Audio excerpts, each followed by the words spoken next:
Le Flash Info avec le centre de stockage de la Manche. Et à la une de cette édition locale, plusieurs communes du Cotentin victimes d'installations sauvages de gens du voyage, des arrivées massives qui ne sont pas passées inaperçues et qui créent la polémique. Exemple à Sainte-Marie-du-Mont où près de 200 caravanes se sont installées en toute illégalité sur les lieux historiques du site du musée du débarquement de la plage du Tabitch. Même constat à Pirou, là ce sont une centaine d'entre elles qui ont pris position sur un terrain communal en bordure de la route touristique.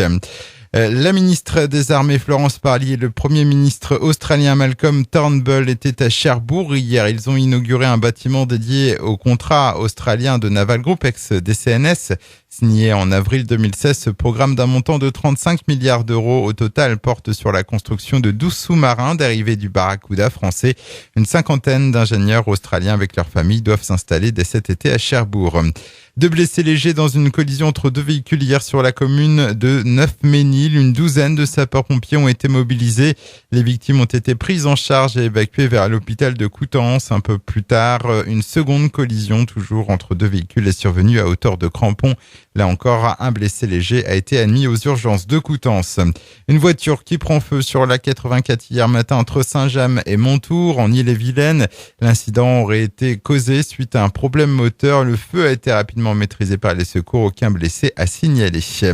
En sport, déjà un deuxième match de préparation pour les footballeurs d'Avranches en vue de la prochaine saison de National 1. C'était samedi dernier face au Stade Malherbe de Caen. La hiérarchie a été respectée. Les Manchois s'inclinent 2-0 mais sans démériter.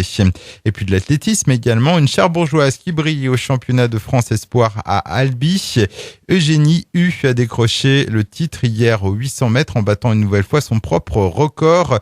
À noter que le 40-année Julien Marie en 1500 mètres espoir et la marcheuse tour-la-Villaise Caroline Haussmann ont complété la belle journée manchoise avec deux autres podiums. Le Flash Info vous a été présenté par Landra, centre de stockage de la Manche à Digoulville. Pour en savoir plus et visiter notre centre, 0810 120 172, coup d'un appel local.